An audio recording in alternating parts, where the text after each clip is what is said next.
Assalamualaikum warahmatullahi wabarakatuh. Halo Sobat Winners, Kembali lagi bersama aku Bulan aku Widi, di podcast. teman sahur kamu.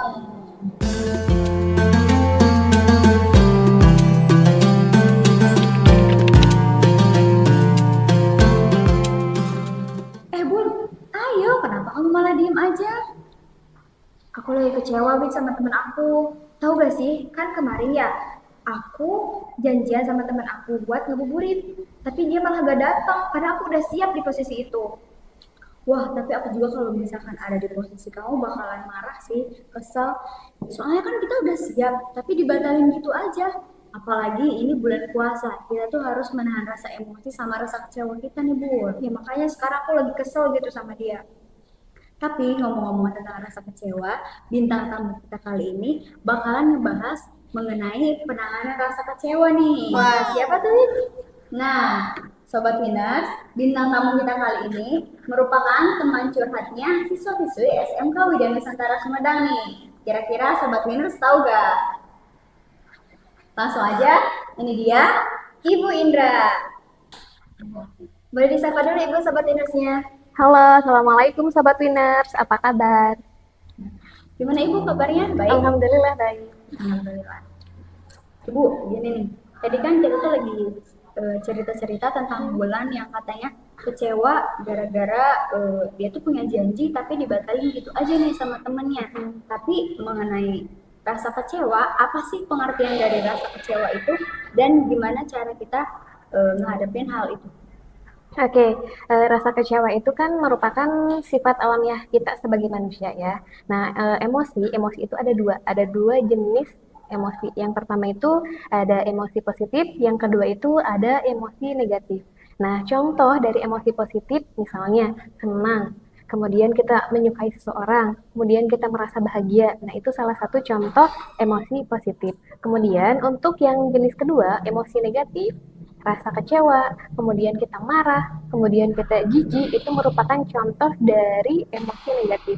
Nah, cara kita untuk menangani rasa kecewa, sebetulnya itu kan merupakan sifat alamiah kita sebagai manusia, tetapi kita juga memiliki sistem pertahanan diri yang dimana sistem pertahanan diri kita itu kita menghindari yang namanya sedih, menghindari rasa kecewa, menghindari hal-hal yang membuat kita trauma seperti itu. Nah, untuk penanganan rasa kecewa tersebut, kita balik lagi nih bahwa sifat orang lain, sikap orang lain, kemudian penilaian orang lain, perilaku, perasaan orang lain tidak bisa kita kendalikan. Kita hanya bisa fokus kepada apa yang bisa kita kendalikan, yaitu contohnya emosi kita, baik emosi positif ataupun emosi negatif itu bisa kita kendalikan.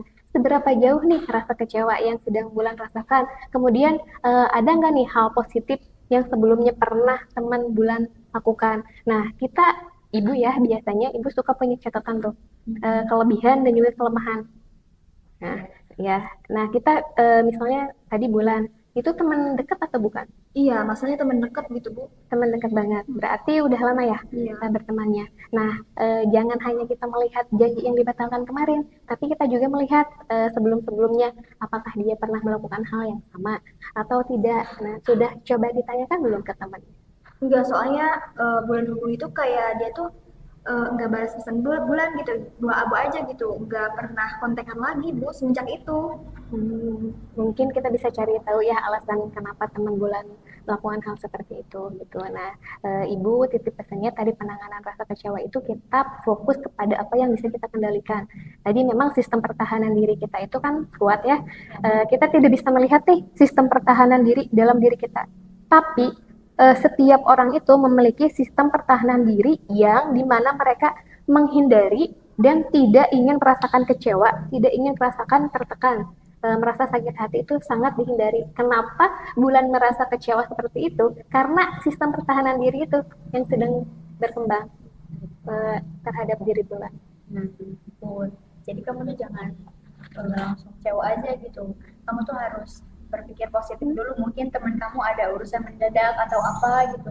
Apa karena bulan terlalu berharap juga ya Bu? Nah, ya, terlalu berharap juga ya. Nah, kalau misalnya harapan itu tidak sesuai dengan kenyataan, tidak sesuai dengan ekspektasi kita, itu yang dinamakan stres. Nanti kita bahasnya beda lagi ya kalau stres. Karena setiap manusia itu kan memiliki harapan yang berbeda, memiliki ekspektasi yang berbeda, tetapi hasilnya terkadang tidak sesuai dengan keinginan kita. Nah, itu yang akan mengakibatkan stres. Itu nanti kita beda lagi pembahasannya. Gitu. Nah, ngomong-ngomong tentang emosi, Wadi tuh kan pernah nih marahnya tuh ke satu orang, tapi semua orang tuh kena imbasnya gitu. Kira-kira itu gimana sih Bu cara menanganinya? Nah, kecerdasan ya, kecerdasan itu bukan hanya tentang intelijensi, tapi ada juga kecerdasan emosi. Bagaimana cara kita mengontrol atau meregulasi diri kita. Itu masuknya nanti ke kecerdasan emosi. Ketika Widi tadi merasakan marah kepada satu orang, tapi berimbasnya kepada semua orang. Nah, berarti maaf ya, kecerdasan emosi kita belum di upkan atau belum dipelajari, karena bukan hanya kecerdasan intelijensi ya yang bisa dipelajari, tapi kecerdasan emosi juga bisa. Nah, ibu ngambil contohnya kan Widi aktif ya di sekolah, ikutan eskul, menjadi seorang leader. Nah, menjadi seorang leader itu bukan hanya dilihat dari kemampuan intelijensi, tapi dilihat juga dari emosinya. Ya, bagaimana cara kita untuk bisa mengatur orang lain ketika kita menjadi seorang ketua? Misalnya secara intelijensi dia IQ-nya superior, ya, superior sangat cerdas sekali, tapi cerdas secara emosinya dia kurang. Nah, itu nggak akan bisa berkembang baik ya. Nah, Ibu kira-kira tadi kan kata Ibu tentang emosi itu berkaitan dengan kecewa juga ya. Kalau misalkan kita nih, Bulan minta maaf, udah minta maaf nih sama orang karena Bulan tuh ngaku Bulan salah gitu. Tapi orang itu tuh gak mau maafin kita, kayak bilang, udah gak usah minta maaf, udah biasa kok. Misalnya itu gimana Bu, menurut Ibu? Oke, nah untuk tadi Ibu bilang ya yang di awal-awal bahwa pikiran, perasaan, tindakan orang lain terhadap kita, kita tidak bisa kendalikan. Yang bisa kita kendalikan adalah emosi kita, perilaku kita, perasaan kita, tindakan kita terhadap orang lain. Kalau misalnya ada ini mah ya, lingkaran besar nih. Kebayang? Tidak ada lingkaran besar. Ini di luar lingkaran besar itu jenis yang tadi Ibu sebutkan perilaku, pikiran, emosi, tindakan orang lain. Itu di luar lingkaran. Nah, yang di dalam lingkaran yang bisa kita kontrol, yang bisa kita kendalikan adalah emosi kita, pikiran kita, perasaan kita, tindakan kita. Nah, ketika kita berbuat salah, kemudian tadi Bulan minta maaf, tapi respon teman Bulan seperti itu, nah kita jangan fokus ke apa yang dipermasalahkannya, tapi yang penting kita sudah minta maaf sebagai bentuk tanggung jawab kita, kemudian kita juga ingin menjalin silaturahmi yang baik kan ya dengan teman kita. Nah, terlepas lebihnya biarkan dia yang memutuskan memaafkan atau tidak. Itu berarti emang gak bisa dikontrol ya, yang pikiran terus marahnya orang lain. Jadi kita tuh tidak bisa merubah. Jadi pesan Ibu mah jangan ingin merubah orang lain. Yang penting mah kita baik dulu. Nah, penilaian orang lain terhadap kita itu bagaimana dia. Jadi kalau misalkan kita punya salah ya kita tetap minta maaf Ya, gitu. tetap Tapi minta kalau maaf. misalkan dimaafin atau enggak itu urusan Ya. nanti gitu kan. Nah, kan kalau misalkan tadi kata Ibu tuh tentang orang lain ya, kalau misalkan kecewa sama takdir Allah itu gimana sih Ibu? Kayak misalkan orang-orang yang tersayang yang di lingkungan kita tuh selalu diambil lebih dulu sama Allah tuh, terus kita tuh kecewa gitu, itu gimana sih Bu penanganannya? Biasanya ya Ibu tidak terlalu expert juga ya dalam hal agama, apalagi tentang hadis ya. Hanya Ibu pernah mengikuti beberapa kajian aja dan mendengar gitu. Nah, ketika sesuatu hal yang kita sangat sayangi, ya, kita sampai berpikir kita tidak mau kehilangan orang itu. Nah, kemudian Allah itu mengambil orang yang kita sayang. Nah, makanya kan pernah juga ya Allah berfirman, jangan terlalu menyayangi yang ada di dunia, karena apapun yang ada di dunia ini hanyalah milik Allah. Nah, kemudian kita merasa kecewa karena orang yang kita sayang atau penopang hidup kita diambil lebih dulu sama Allah. kepada siapa lagi nih kita harus bersandar gitu. Nah, itu tuh Allah pengen kita kembali lagi nih ke Allah, mengadu lagi nih ke Allah. Allah kangen ke Widi yang biasanya setiap malam di sepertiga malam menunaikan sholat sunnah tahajud, meminta pertolongan Allah, meminta kasih sayang Allah, kemudian karena terlena dengan lebih sayang kepada manusia sehingga lupa misalnya melantunkan atau merayu Allah di sepertiga malam. Mungkin itu ya salah satu bentuknya kata Allah, ayo nih kembali lagi, Allah rindu ke Widi gitu. Kemudian ketika kita merasa kecewa dengan takdir Allah, memangnya kita siapa ya? Kita semua hal yang ada di dunia ini itu adalah ciptaan Allah. Seperti misalnya Widi punya handphone. Ketika Widi memiliki handphone, itu ada kardusnya kan. Kemudian di dalam dusnya itu ada buku panduan, ada settingan bagaimana cara untuk memasukkan SIM card, kemudian bagaimana cara ketika handphone kita nge-lag atau rusak, itu kan ada panduannya. Nah, termasuk Allah, ketika kita lahir ke dunia ini, itu sudah ditulis loh, sudah ditentukan sama Allah. Jadi jangan sampai kita merasa kecewa dengan ketentuan Allah. Ibu selalu ingat ini, Allah pernah berfirman seperti ini. Kita punya ibu kan, kita bisa merasakan kasih sayang ibu, sangat tulus dan sangat ya kalian juga bisa ya. Ibu kalau misalnya sudah menyangkut orang tua teh gimana? Nah, ketika Allah berfirman seperti ini, Allah, aku menyayangi setiap hambaku melebihi kasih sayang seorang ibu terhadap anaknya. Nah, ingat aja itu. Ketika kita merasa kecewa dengan takdir Allah, dengan ketentuan Allah, ingat aja itu. Dan bahkan kasih sayang seorang ibu juga dikasihnya sama Allah gitu. Iya, betul. Gitu. Nah, berarti segala sesuatu yang Allah ambil itu yang menurut kita nggak baik, tapi menurut Allah itu baik gitu ya. Iya, betul seperti itu kan. Yang bisa menilai diri kita, yang mengetahui isi hati kita hanya Allah. Kemudian kadang kita ngerasa bahwa kita sudah cukup untuk mendapatkan hal seperti itu. Tapi kan itu menurut kita sebagai pandangan sebagai manusia gitu ya. Pandangan manusia, kalau menurut Allah belum cukup ya kita belum bisa dikasih. Termasuk hal yang sudah kita miliki kemudian diambil lagi sama Allah, itu juga menurut Allah sudah kamu waktunya sudah habis ya, kembali lagi ke Allah. Gitu. Bu, Bulan mau nanya nih, barangkali Ibu ada pencerahan gitu buat Bulan. Bagaimana sih cara mengelola emosi kita gitu supaya emosi yang kita timbulkan itu emosi yang positif gitu, Bu? Nah, sebetulnya emosi negatif juga kita perlukan ya. Ya. Nah, misalnya kenapa sih Bu emosi negatif perlu kita perlukan gitu, kita butuhkan. Misalnya kita ketemu dengan begal, kemudian si begal itu mau merampas harta kita kan marah, ya. Ya. Nah itu kan wajar kita marah, ada perlawanan kepada si begal tersebut. Coba kalau misalnya kita hanya ingin menimbulkan emosi positif, hanya bahagia, iya sok aja ambil, silahkan, kan nggak bisa. Dulu juga kan zaman Rasulullah ada ya yang dibegal, ibu lupa ya namanya, sahabat Rasulullah SAW itu tidak menyerahkan hartanya karena kita itu wajib sekali untuk melindungi harta kita. Gitu. Nah, untuk meningkatkan emosi kita, berarti kita harus mempelajari dulu kecerdasan emosi dulu ya. Kita pelajari dulu emosi negatif itu apa aja, kemudian emosi positif itu apa aja, kemudian ada langkah-langkahnya untuk menangani hal positif ataupun hal negatif yang kita alami. Gitu. Jadi lebih fokus lagi ke pengertiannya dulu, kemudian kita pelajari, baru kita bisa aplikasikan. Gitu, Bu.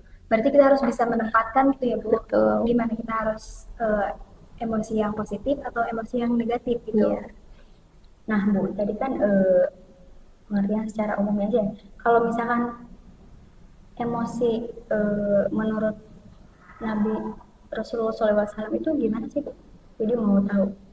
Nah, kalau menurut Rasulullah SAW ya, Ibu hanya tahu penanganan emosi menurut Rasulullah SAW. Nah, beliau itu mengatakan yang pertama itu, ketika kita berdiri kemudian marah ya, kita tuh ngerasa marah ketika kita berdiri, maka duduklah. Ya, kemudian setelah kita duduk, kita masih merasa marah, masih merasa kesal, maka berwuduklah. Kemudian ketika kita sudah berwudu, masih aja rasa kesal, masih aja rasa marah. Nah, kita sholat. Nah, setelah sholat misalnya, masih ada nih kesalnya, berzikirlah, mengingat Allah. Apalagi membaca Asmaul Husna.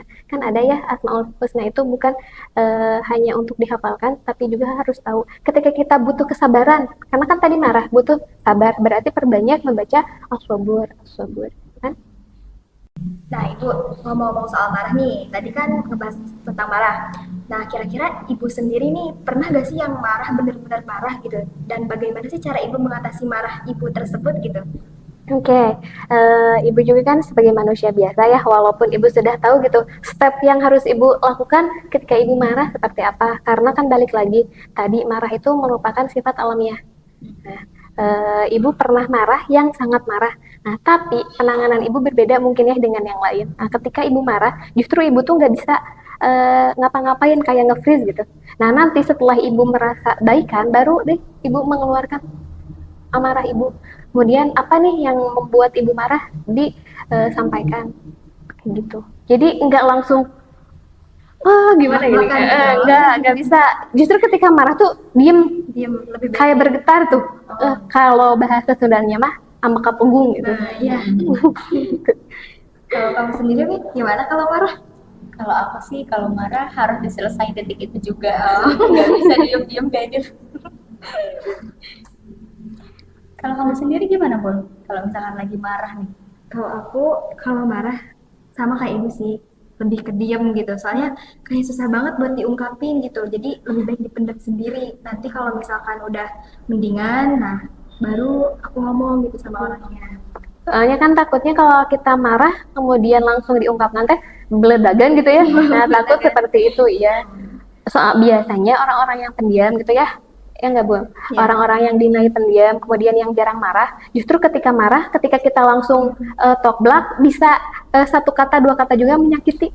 Lebih wah gitu marahnya. Nah, Bu, tadi kan cara mengatasi Ibu tuh dengan cara diem gitu kan. Kalau bahasanya ambak pegung kata Ibu. Kalau menurut Ibu nih, kalau misalkan kita lagi marah sama seseorang, nah terus ada orang lain yang lagi ngebujuk kita gitu, tapi kita kan lagi marah gitu pastinya. Terus dia kebentak gitu sama kita, terus dia itu kayak sakit hati gitu sama kita. Nah itu kira-kira pandangan Ibu gimana? Nah, sebelumnya kita juga kan niat teman kita, niat orang lain itu ingin menenangkan kita. Tapi kan cara orang untuk merespon kebaikan orang itu berbeda. Nah, mungkin kayak misalnya tipe ibu, ketika ibu dibujuk nanti dulu. Nah, jangan langsung sekarang, nanti aja gitu. Tapi kalau misalnya dia ngerasa sakit hati karena ibu bentak, Bu, langsung minta maaf, maaf ya, karena aku sedang marah, kemudian kamu ada gitu. Ya, takutnya aku lagi nge-freeze gitu.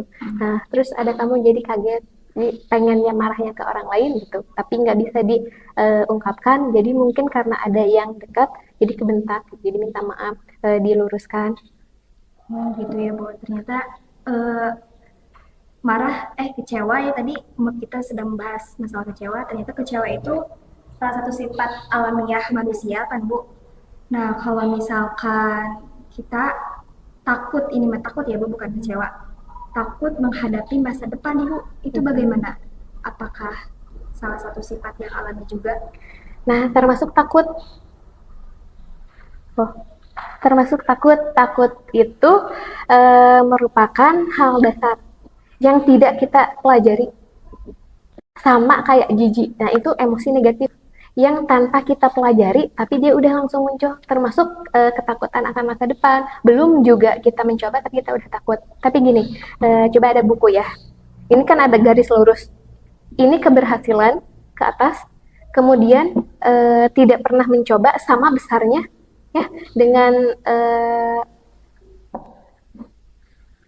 kekhawatiran akan masa depan. Ketika kita tidak mencoba dengan kegagalan itu, besarnya sama ya, kemungkinan besar lulusnya, suksesnya, kemungkinan tidaknya. Nah, tapi jauh lebih besar lagi loh dengan hal yang tidak bisa kita coba atau kita tidak pernah lakukan sama sekali. Jadi wajar juga ya Bu kalau itu. Ya. Nah, jadi ada kesimpulan nggak Bu hari ini? Nah, untuk kesimpulan hari ini nih, untuk kita semua dan juga tentunya untuk Sobat Winars, Jangan hanya fokus kepada apa yang kita inginkan terhadap orang lain, tapi kita lebih fokus kendalikan diri kita. Karena pikiran, perasaan, tindakan orang lain itu tidak bisa kendalikan. Kita hanya bisa mengendalikan perasaan kita, emosi kita, pikiran kita. Bentar lagi mungkin Wah iya, gak kerasa ya, padahal kayak baru sebentar gitu sama ibu. seru banget ya. Iya. Apa karena nyaman gitu ya sama ibu? Mungkin udah ya, Wid. Ya, mungkin sekian episode kali ini bersama aku ini. Aku Bulan. Dan aku Bu Indra. Jangan lupa sahur bersama Teman teman sahur. sahur.